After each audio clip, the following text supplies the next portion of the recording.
What's going on, everybody? Welcome in to another edition and a very special edition of Bischoff and Brown right here on the Detroit Lions podcast.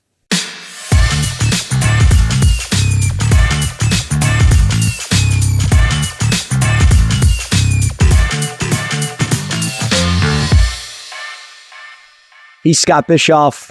I'm Russ Brown, and we are back, and we are not going anywhere anytime soon.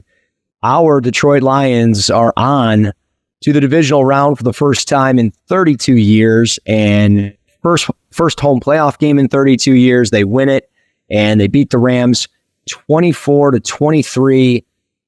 Man, what a night it was. But Scott, my man, how the hell are you? Russ, man, things are good. How are you? I know you were there. I want to hear all about it. Yeah, no, I mean, we had to post. We normally record on a Monday or a Tuesday, and we postponed because my voice has been like up and down. Monday it was gone, and yesterday it was still not really there. I could barely do a radio spot. And I did one today, and I was like, all right, we're good, and I feel good. So, yeah, no, it was loud. I mean, I was fortunate enough to go. I was fortunate to take my son, who's 13, and you know, it's one of those like forever moments, as we kind of talked about pre-show. And when you think of after the game, what Dan Campbell was saying, like it was electric, man, it was absolutely electric. I mean, we got down there about 5:30, and we kind of walked the block or two, saw some tailgates. And, you know, you think back to, and I always think back to when I was going, when it was 0-16 or when it was 2011, and it kind of felt like they were starting to put something together. But there was always this like doubt and like same old Lions, and the bags were ready and people were mad or pissed off or whatever. Oh, yeah. None of that was there. And everybody was amped up, ready to get inside. And I think the cold weather probably played a part in that, but everybody was raring to go for this game and this matchup. And you get in there, and we got in about 5:30. So we had about 2.5 hours of just chilling out, having beers. And we're watching the playoff game of the Packers, and it's crazy. The Packers are doing great things, and Lions fans are on their feet cheering for the Packers. It was like I was in another world, because we all know, like, If they win, we're right back here next week. And obviously, I think the Lions knew that. And when Matt Stafford came out, yeah, he got booed. Nothing personal, just business. But he never came out alone, and it was always Cooper Kupp with them or another quarterback or whoever. So it was one of those instances where they were all getting booed, not just him. And it got personal, though, because of Jared Goff just consistently all week in the national media getting dragged, and this team getting dragged. I mean, hour before the game, everybody was on the Rams. And it's like, do you not remember that this team is different? They've won 12 games. They've won the NFC North. They've got a home playoff game. Like, this is a different team. So when Goff was hitting the tunnel, dude, the place went nuts. And I've never seen that in sports where, you know, going to hundreds of Lions games, going to Wings games, Tigers games, you know, so on and so forth. Never seen a player get a standing ovation before the game and getting his name chanted, Jared Goff.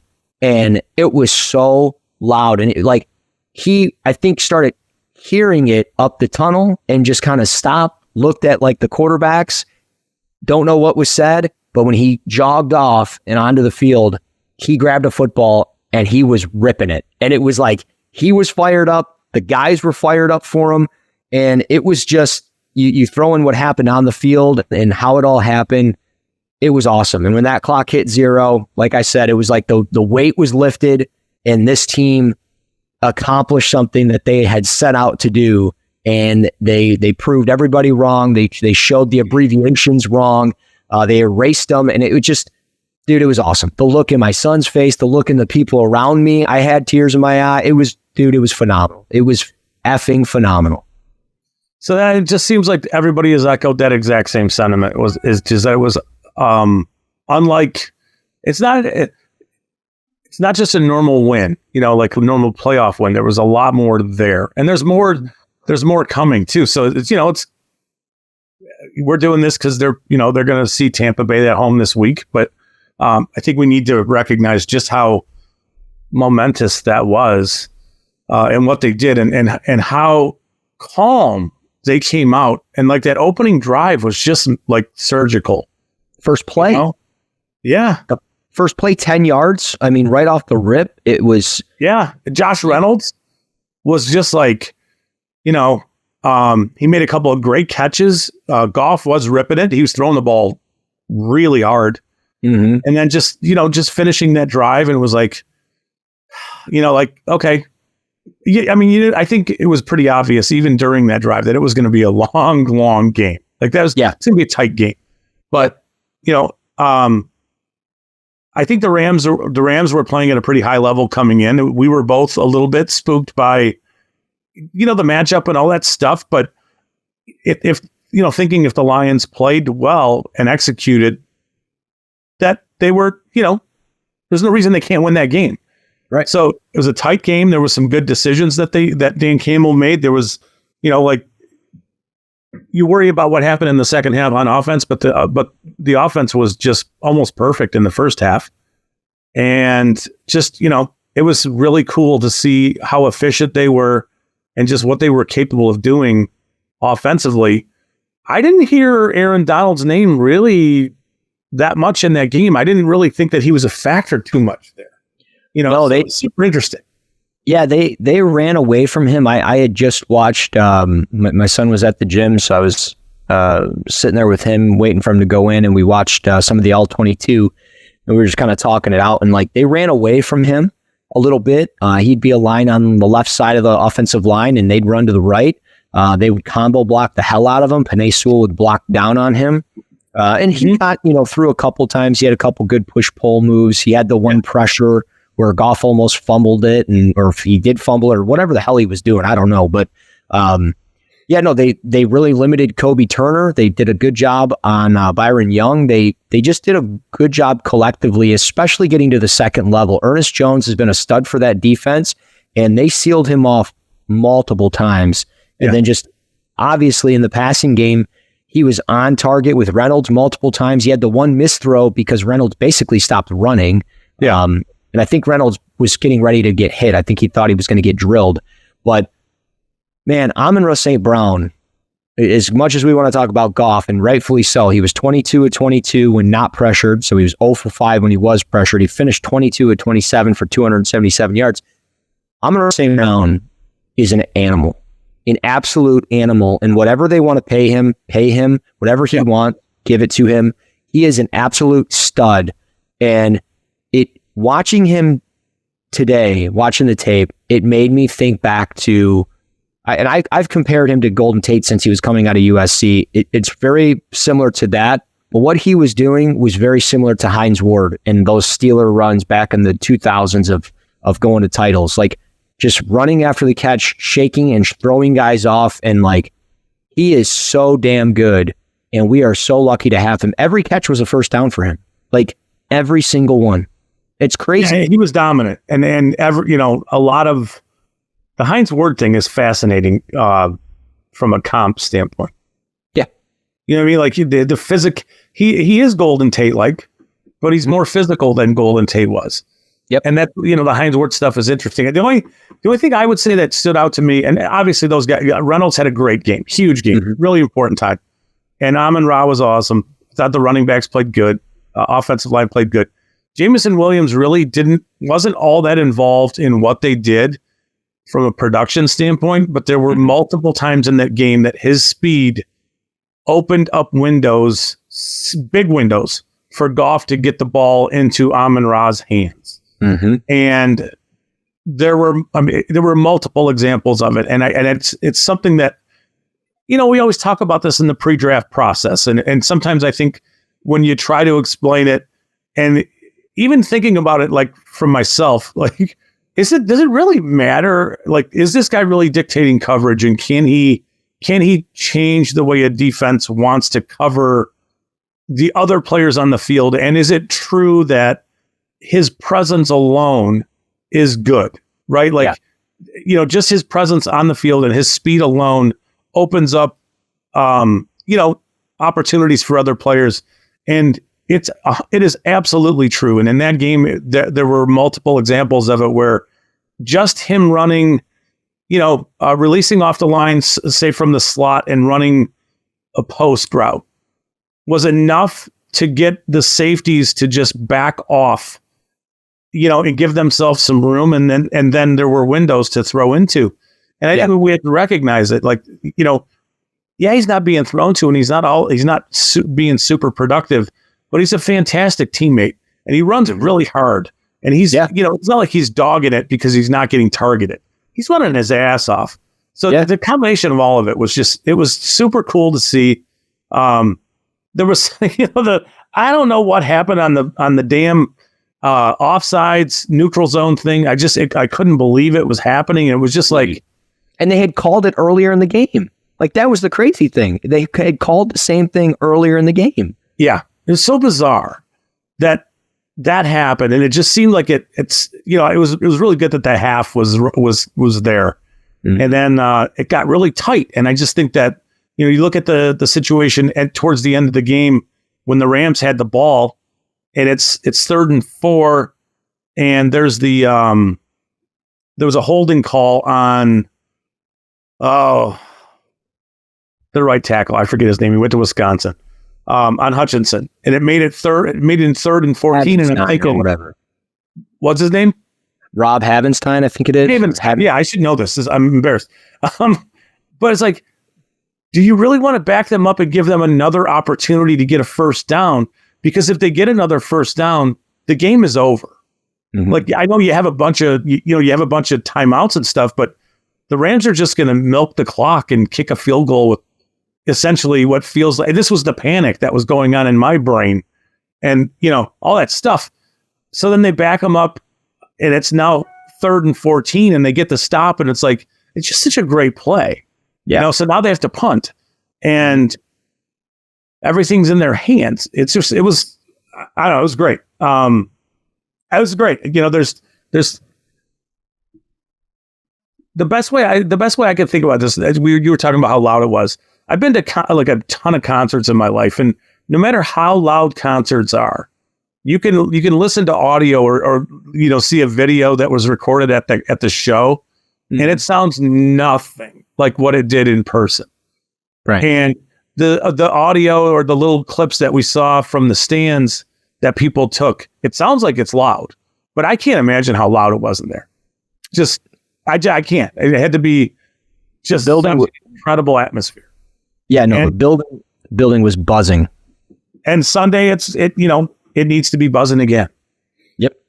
No, It really does. And just briefly on the defensive side of the football, I mean, look, Cooper Kupp, they kind of shut him down. It opened up a lot of passing windows for Puka Nacua and Tyler Higbee. And I'm not going to get into the dirty hit stuff and all of that because I have plenty of clips written down right here on a sheet of paper of how I chart my film reviews with the plays and the time. And I have plenty of plays circled here where, David Montgomery's getting his head taken off and Josh Reynolds is getting his head taken off and Sam Laporta with a bad knee gets tackled low, almost out of bounds, and he ends up landing on his feet and everything's good. It's like, we don't want to pull up those plays, but we want to pull up the one that somebody actually got hurt. And it's unfortunate, but that's how the game of football works. So yeah, the way Campbell described it too, and I totally get it where he's coming from. You want Kirby Joseph to hit with his eyes up to protect himself, right? Like you don't want to lead with the top of your helmet because you can hurt your neck. You don't want to do that. But the timing that the timing that it takes to there's no deciding that I'm hitting this guy low. That's just not how it works. Right. We're talking about nanoseconds. So it's, it's a physical game. It's unfortunate that happens, but do you want him to hit him in his head? Because we've taken that completely out of the game. Yeah. Right. Do you want to hurt yourself? Do you want to take the 15-yard penalty? I think he's aiming at his thighs. I don't know what else there is. The whole thing's nonsense. I mean, I get it, but it's still, No, I think it's just one of those. It was a tight game, and when it's like that, fans look for anything that they can do to put themselves in the shoes of the victim, rather than just accepting the reality of actually losing, where we as Lions fans have accepted, the reality of losing many times, but we've also been victim literally multiple times. We talked about that weeks ago with the Cowboys game, but look, it was a great win, 24-23. There's much to be excited about. I'm not going to sit here and have the radio conversation of do we extend Goff and all of those things. That's all going to happen, and we're going to have to live with it, and it is what it is. He did something that has not happened in 32 years, something that Matt Stafford was given 12 years to do, and he couldn't do it. Goff did it in 3, and we'll see how this thing keeps rolling, but it was an electric atmosphere, and, the defense, again, they've got some things to fix. They've got to get, I think, better in some of the coverage lapses that they have. And there was a couple throws that they were right there. Just Stafford slings it. Can they jump some of these Baker Mayfield throws this weekend? We'll see. We'll talk about that here in a minute as we preview it. But we got to jump to, the play of the week, which is powered by Restore. And you guys have heard me for the last several weeks talking about them. And I'm going to tell you about them again. Restore Hyper Wellness. Maybe you're an athlete, maybe you got kids like myself or Scott, and maybe you're like me where you're trying to get back in the gym and you're just not recovering like you used to. I got a solution for you. You got to go check out our friends over at Restore Hyper Wellness here in Northville and Birmingham, Michigan. My son and I both go. We love it. He's a 3-sport athlete. I'm in the gym 3-4 times a week. My wife goes. We all go, and we get our body right by visiting Restore. So you can go there and get compressions on your legs, on your arms. You can go to cryotherapy if you need to, specialty services such as IV drip therapy, everything that you need, they've got for you. And just after one visit, we all felt better, and we've been hooked ever since. So they've got tons of specials week in and week out where you can save, 25% off, 10% off. You can get a bunch of free services on your first initial visit. So check them out today and get a family member, a friend, even yourself, the service that you need to restore your body. Tell them I sent you from the Detroit Lions podcast so they can get you taken care of so you can get back to doing more of what you love. So don't wait around. Go check out Restore Hyper Wellness today. You can also go to restore.com. So I'm going to turn the first one over to you. I mean, this is certainly, I agree, the play of the day, the play of the week, the play of the year. This one is an absolute gimme of a play, but it is a beautiful play, and I'm excited to just relive it again. So there's not a lot to talk about. We could talk. There was a bunch of plays on offense that you could pick. Yeah. I thought Reynolds had a huge game in really important moments, but the play is really the Amon-Ra catch coming out of the 2-minute warning in the fourth quarter for the first down. That and we talked before, but in the moment, I didn't know exactly what that catch meant, but what that catch ended up meaning was the game was over. Mm-hmm. And, just to make it look as easy as that was, and I mean, Goff just steps into there and rips that throw, and Amon-Ra he kind of just pushes, not physically, but, his route pushes the defender. I'm coming out of the slot a little deeper, and he forces the defender to drift a touch past the sticks, and then Amon-Ra comes back to the ball, and it's perfect, catches it, turns, spins, and boom, it's a first down. It was like an 11-yard play, and it was the first play coming out of the 2-minute warning. Yeah, it was just like, it is such a huge play.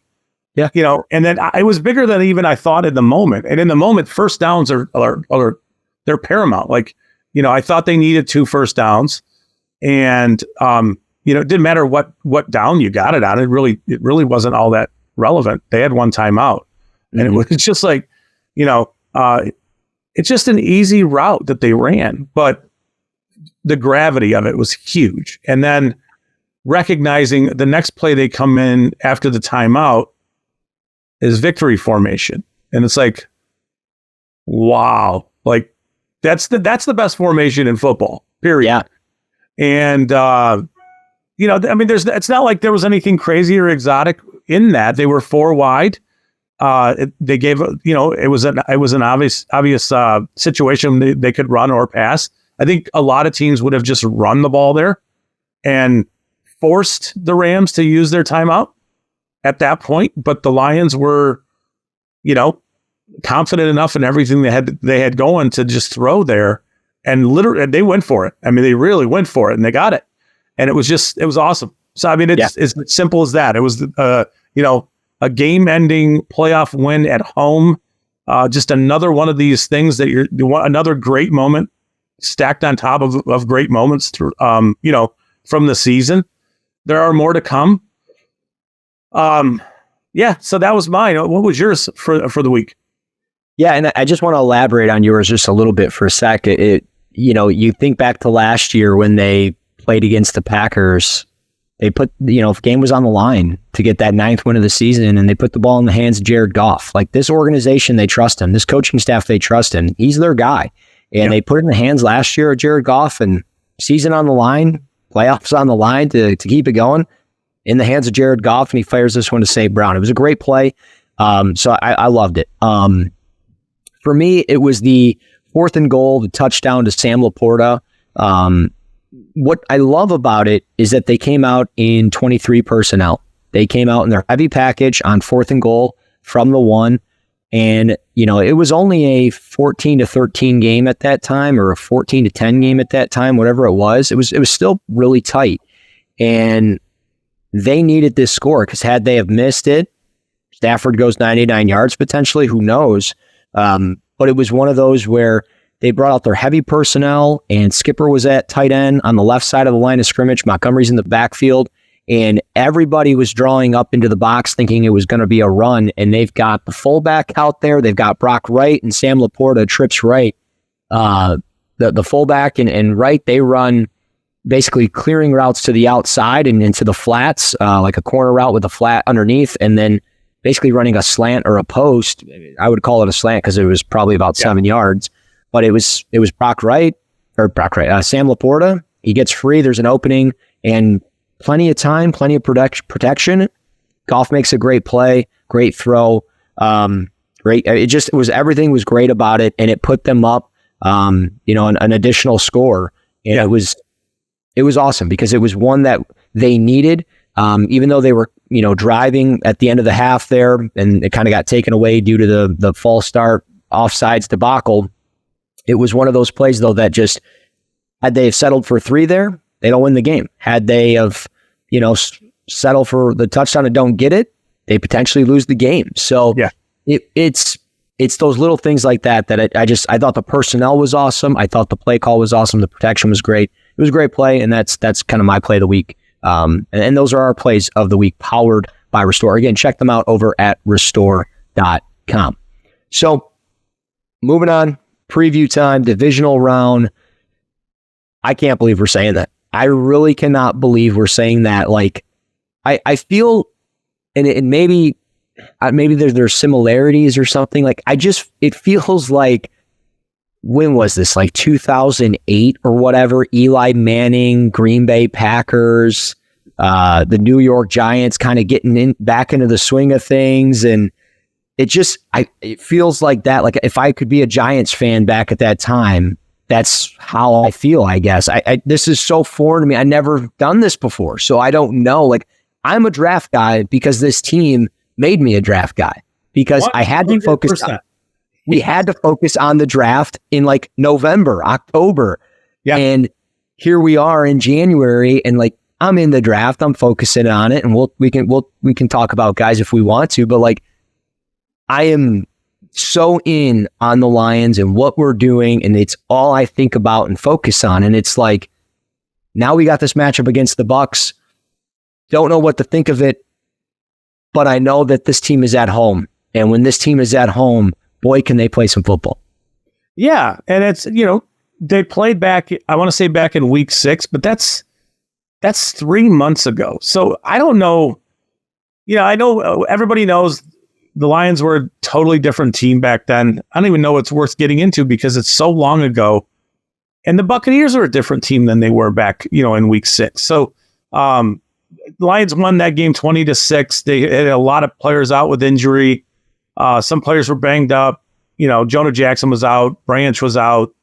No Chauncey Gardner-Johnson Jr., no Gibbs. Laporta was banged up. Lots of stuff, right? So yep. The Lions did not run the ball well that day, but they did enough to win that game. Tampa's playing a lot better now than they were then. So, but Tampa's not. I mean, Tampa played. They beat Philly rather easily, but anybody paying attention to what Philly had going on the last 6 weeks, that was not a surprising outcome. You can look at like what Tampa's done over the last 4 to 6 weeks, and there's some, I think they beat the Packers maybe 4 weeks ago or in that range, but they struggled to beat Carolina a couple weeks ago. So they, they're hot and cold and kind of, but it's playoffs. They have dangerous weapons on offense. Mike Evans is a really good vertical weapon, great red zone player. Godwin is a very effective receiver. He is a frightening player. Trey Palmer is, I don't know what you thought about him in the draft. I thought he was fine. I mean, he was okay. He's super fast. Yeah. So there's a little bit there where they can get the ball down the field.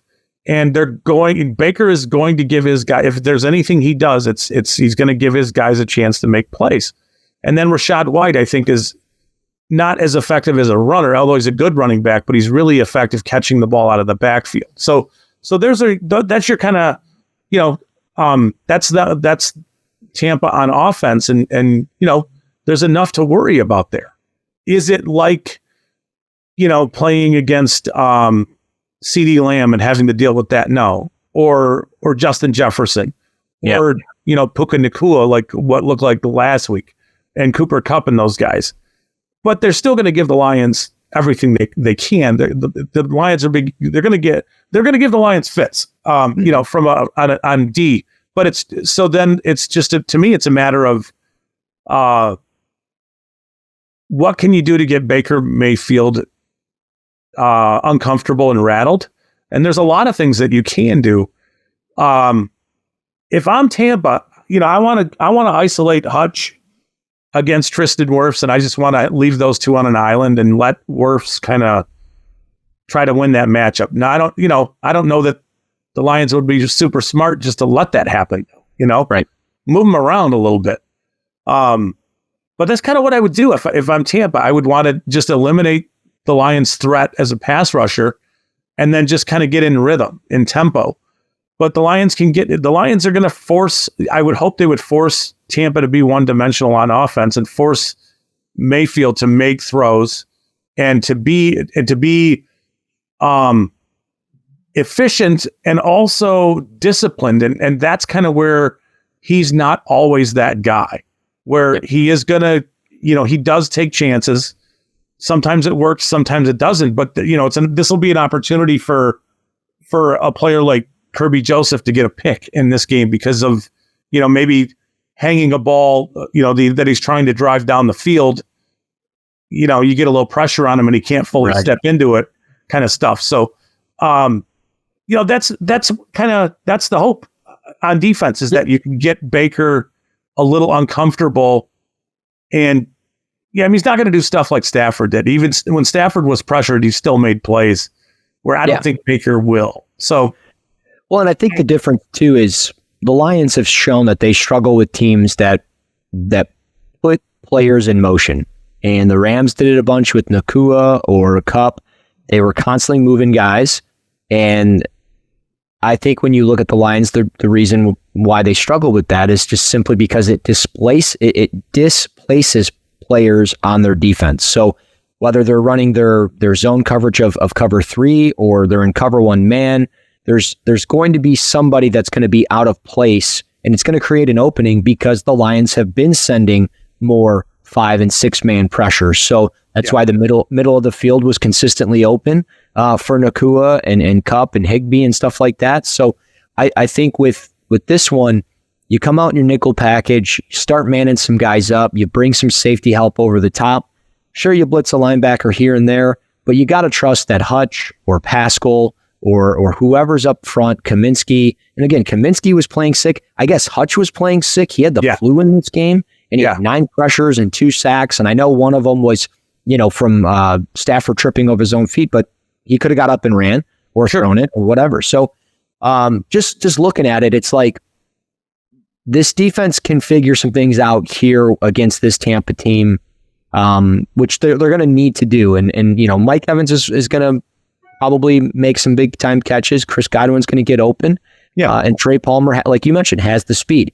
They've got to find a way to stop Cade Otton. The Eagles did not have an answer for that.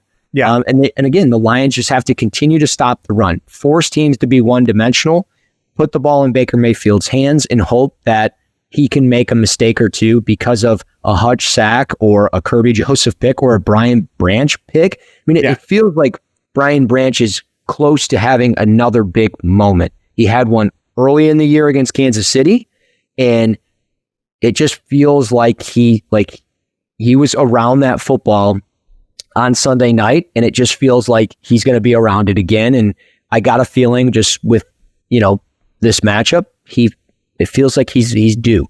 What I'm most intrigued about offensively is second half, keep giving the football to David Montgomery, please. There are too many drives, and nothing against Jahmyr Gibbs. Love him, like the pick. I'm cool with it. Too many drives where Montgomery's not on the field. Just start, get going, get back in the groove. You just came off a break out of the half. Give the ball to David Montgomery, let him get going. And the things he can do in the short areas of the field and the way he runs forward, he is so damn talented and so good for this offense. And not saying Gibbs is not. He is. But bring in more Montgomery, because there were times in some of those drives where it was just Gibbs, and he'd only get 2-3 yards, and then they'd start forcing their hand by throwing the football. And then if there was a little bit of pressure, those incompletions happen, and they would punt the football away. So it would feel like the offense would kind of stall out. So I don't want to see this offense stall. I want to see 35 points. I want to see 45 points on the board against Tampa. And I want them to kind of put everything on notice for potentially the NFC Championship game. But you got to get through this one, and we'll obviously see what happens. And Goff cannot turn the football over. Yeah, he can't turn the football over. So looking at what the Tampa D line, Vita Vea is a really good player. Yeah. Right. And you're not moving him. So Elijah Cansey, man.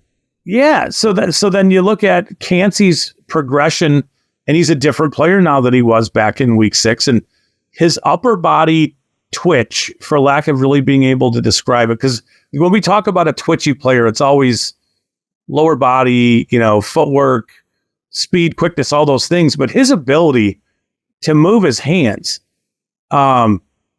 and to get skinny and all that stuff, he's kind of a nightmare. So you have a nose one tech in Vea where that you have to worry about that, and now you've got a pass rushing sort of disruptive presence opposite him between the guard and the tackle, and you got to really, they're going to have to really be on their game there. I would think that there would be opportunities for them to take advantage of his aggressiveness of wanting to get up the field. So, this is game planning kind of stuff where I would think the Lions would be able to figure some of this stuff out. But the matchup to me that is going to determine a lot of this stuff is Devin White and his ability to run stuff down. So, I love Montgomery's his heaviness and his ability to just physically tire a defense out. In this matchup, I like the concept of Gibbs's speed to outrun White to certain spots on the field, but you definitely want a heavy dose of both. So, it's all right there for him. I look at Jamal Dean and Carlton Davis, and I think the Lions can do some things there. And Amon-Ra is going to do Amon-Ra things. I feel good about their offense. I do, but one of the keys, and I think, maybe the most important thing is what you said 5 minutes ago, is Goff not turning over the ball, period. Yeah. That's going to be a huge part of this. And, executing, getting into rhythm, and staying in good down and distance, getting ahead of the sticks, being able to then open up parts of the playbook that you might not be able to if it's 3rd and 8 or 2nd and 8 kind of stuff. But there's a lot of things to be optimistic about in this matchup. And I know the Lions are favored. They opened up as a 6-point favorite. I think that feels about right. Execute, play at a high level, and keep on playing football. It's incredible to think about. Yeah, and the thing too, the Lions are getting healthier. I mean, sure, Anzalone's banged up with shoulder and ribs, and Ragnow's been battling through this knee and his back and stuff. And Khalif Raymond has his knee injury, but Brian Branch, James Houston, Kirby Joseph, Sam Laporta, Brock Wright were all full participants in practice today. Did they activate Houston? Do you know? Not yet. I believe the window, that 21-day window, it's closing. I think sometime this week. Oh, I could be wrong. Yeah, I didn't see that. It's Wednesday for everybody out there. Yeah, it is. It is only Wednesday. Yeah. But Chris Godwin didn't practice. Shaq Barrett didn't practice. Chase Edmonds didn't practice, and Baker Mayfield has ankle and rib injury still for the Buccaneers, just for kind of the injury report. So there's a lot of positives for Detroit. Good football team, well coached, tough, gritty team that's getting healthy. And if they get James Houston back, even in a limited capacity, that would be huge on 2nd and 3rd downs for this football team as they try to bring some pressure to Baker Mayfield. And again, and Dan Campbell said today that Khalif Raymond is trending in the right direction. He's come a long way. He feels a lot better, but we won't know until probably Thursday, or I think he said Friday or Saturday. So we won't know until later in the week with Khalif Raymond. But if they got him back, that would just be another asset to the passing game, because Raymond, it feels like, always makes like 1 or 2 big catches in every single game. So yeah, and then as a returner, it's important too. Yeah. So you bring that into the fold, and I think it would be huge. But this team controls their own destiny. I mean, that just, it is what it is. They control what they control, and we all know that. I think they know that. And coming off an emotional game, I don't know if there's a letdown or not. I think it's more so this team is now focused on football. They're not focused about Stafford, the media, Goff, or any of that. They're focused on the next task at hand, and that's the Bucs. And we'll obviously see what happens. Again, we don't do predictions on the show, but this is a fun matchup. It should be a very good game. I don't know. I mean, we'll see. I don't know what else. I don't know how else to preview it. I mean, I can go into the percentages and those types of things, but I mean, we're going to run our nickel package. We're going to get pressure. We are more successful with our pressure rate than the Bucs are. Just off the numbers, they only get 33% pressure rate, so that's 24th in the league. Ours is 41%. So the thing is, too, is that the Lions had trended for a while. The Lions didn't play well for a while in the middle, even towards the back part of the season, but they've definitely played better and kind of built on top of things the last, I'd say, 4 games or so. Yeah. Right? Like, and they did this last year. We talked about this last week. They had long stretches last year where they looked like they weren't going to get pressure and they weren't turning over the ball and any of that stuff. And then all of a sudden it just exploded and they could do it all. And they have gotten pressures over the last month. Mm-hmm. They've gotten a lot more pressure, a lot more sacks. They can turn over the ball. They have played much better over the last, say, month. Yep. So getting hot at the right time really matters. Mm-hmm. And, I think if we all just took a step back and looked at how well the Rams were playing coming into the playoffs and how hot they were, we would look at the Rams win and we would think that's more impressive than anybody really knows. Yeah. Yes, it was at home, but that is a tough matchup. And the Lions handled their business, and, handle your business this week, and then it's like, who knows? Right? So we'll see. Yeah. I mean, there's potential for there to be a absolute crazy scenario on Championship Sunday, and I don't want to talk about it. Yeah, no, we're not going to talk about it. And And again, we're not discrediting the Rams. They've won 6 out of 7. But I kind of said, no, I think we're recognizing how great they were playing. Yeah, no, absolutely. Really? But and at the same time, kind of similar to the Rams, the Rams won 6 out of 7 or 5 out of 6 with Stafford playing or however it was. I think they were 6-1 down the stretch, but out of that, 5 of the teams were not playoff teams. And it's same thing here with the Bucs. They played Carolina twice. They played Atlanta. They played Jacksonville. They played the Saints, and they lost to the Saints. And then obviously, again, we saw what happened to Philly, but we all kind of think that's a whole debacle in itself. So we're clicking at the right time. We got the guys that want to be here. They're playing well. It's exciting. It's just an exciting time to be alive, and it's an exciting time to be alive. Good vibes, buddy. Good vibes. It is. But as always, guys, you guys can rate, review, and subscribe to Detroit Lions Podcast on YouTube, Apple Podcasts, Spotify, and all other podcast platforms. And of course, you can follow us on X at Russ NFL Draft, at Bischoff _ Scott. You got anything else for us? No, I'm just, I think we're all super excited about, what's happened to this point in the season has been magical.